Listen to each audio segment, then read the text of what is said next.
देवेंद्र मोहन शर्मा अपने परिवार में अकेले ऐसे शख्स हैं जो जिंदा बचे हैं। इनका भरा पूरा परिवार था, लेकिन सिर्फ 2 महीने से भी कम समय के भीतर इन्होंने अपनी पत्नी और 2 बेटियों को खो दिया।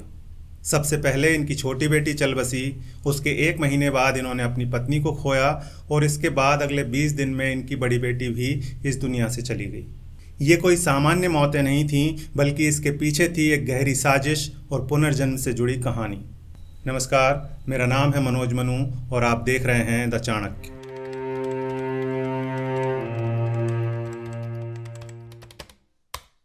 देवेंद्र मोहन शर्मा एक दवा कारोबारी हैं। इनके घर में पत्नी अनीता के अलावा छोटी बेटी प्रियंका भी रहती थी।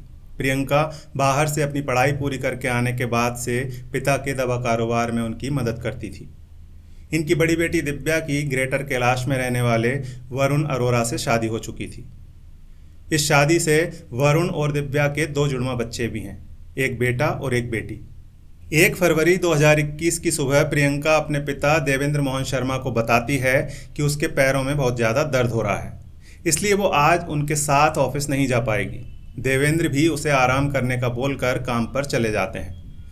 रात को जब वे ऑफिस से वापस घर लौटते हैं, तब तक प्रियंका के पैरों का दर्द बहुत ज़्यादा बढ़ चुका था।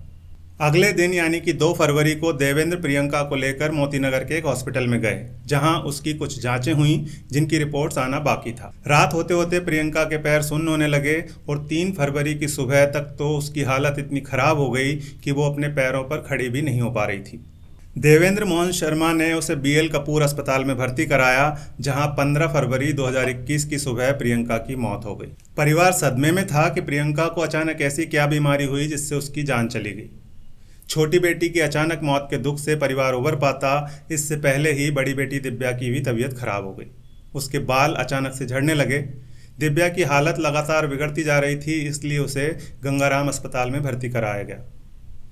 इधर दिव्या आईसीयू में जिंदगी और मौत से जूझ रही थी और उधर उसकी मां अनीता की भी तबीयत खराब हो गई। फिर 4 मार्च को उन्हें भी अस्पताल में भर्ती करना पड़ा। इनके घर में काम करने वाली महिला भी इसी तरह से अचानक बीमार हो गई। देवेंद्र मोहन शर्मा की सेहत भी लगातार बिगड़ रही थी। उनके बाल भी झड़ने लगे थे, लेकिन हालत इतनी ज़्यादा ख़राब नहीं थी जितनी उनकी पत्नी और बेटी की थी, इसलिए वे उनका ध्यान रख रहे थे। इसके बावजूद इलाज के दौरान 21 मार्च को उनकी पत्नी अनीता की भी मौत हो गई।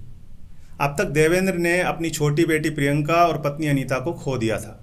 उनकी बड़ी बेटी दिव्या कोमा में जा चुकी थी और उसका भी बच पाना मुश्किल लग रहा था। जांचों से कुछ पता नहीं चल पा रहा था कि आखिर बीमारी क्या है। फिर देवेंद्र मोहन शर्मा के एक परिचित डॉक्टर की सलाह पर टॉक्सिक टेस्ट करवाया गया।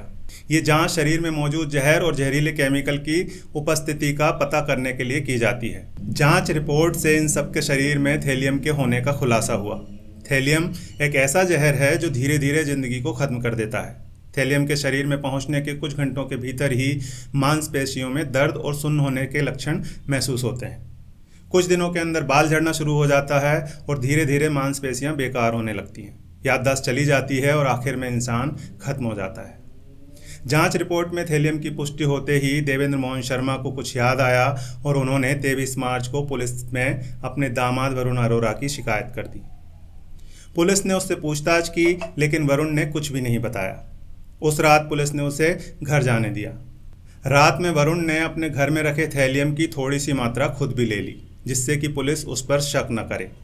24 मार्च की सुबह उसने अपने घर पर लैब वाले को बुलाकर अपना टेस्ट भी करवा लिया। लेकिन जब अगले दिन पुलिस ने अपने तरीके से इससे पूछताछ की तो उसने सब सच उगल दिया। दरअसल 31 जनवरी को दिव्या अपने पिता के इंद्रपुरी वाले घर पर थी। उस दिन दोपहर करीब 3 बजे वरुण अपने ससुराल पहुंचा। वो अपने साथ सभी के लिए फिश करी बनाकर लाया था। उस वक्त घर पर उसकी पत्नी और बच्चों के अलावा सास अनीता और ससुर देवेंद्र भी थे। उसने अपनी पत्नी समेत सभी को मछली खिलाई, लेकिन अपने दोनों छोटे बच्चों को ये बोलकर फिश करी नहीं दी कि उन्होंने अभी अभी दूध पिया है। वरुण ने खुद भी मछली खाने से मना कर दिया। प्रियंका उस दिन अपने दोस्तों के साथ लंच के लिए बाहर गई थी, इसलिए वरुण अपनी साली प्रियंका के आने का इंतजार करता रहा। जब शाम को वो वापस आई तो 6 बजे के करीब उसने प्रियंका को भी फिश करी खिलाई। जब प्रियंका ने वरुण से अपने साथ खाना खाने को कहा तो उसने जबड़े में दर्द होने का बहाना बना दिया। वरुण जो फिश करी बनाकर लाया था उसमें थैलियम मिला हुआ था। उसने अपने प्लान के अनुसार सभी को फिश करी खिलाई और अपने घर वापस लौट गया। इसके बाद प्रियंका और अनीता की जान चली गई और दिव्या कोमा में थी। बाद में 9 अप्रैल को दिव्या ने भी दम तोड़ दिया। वरुण अरोरा ने थैलियम देने से पहले ससुराल वालों को लेड और मरकरी देकर मारने की योजना बनाई थी, लेकिन उसे डर था कि ऐसा करने से उन लोगों की तुरंत मौत हो जाएगी और वो पकड़ा जाएगा।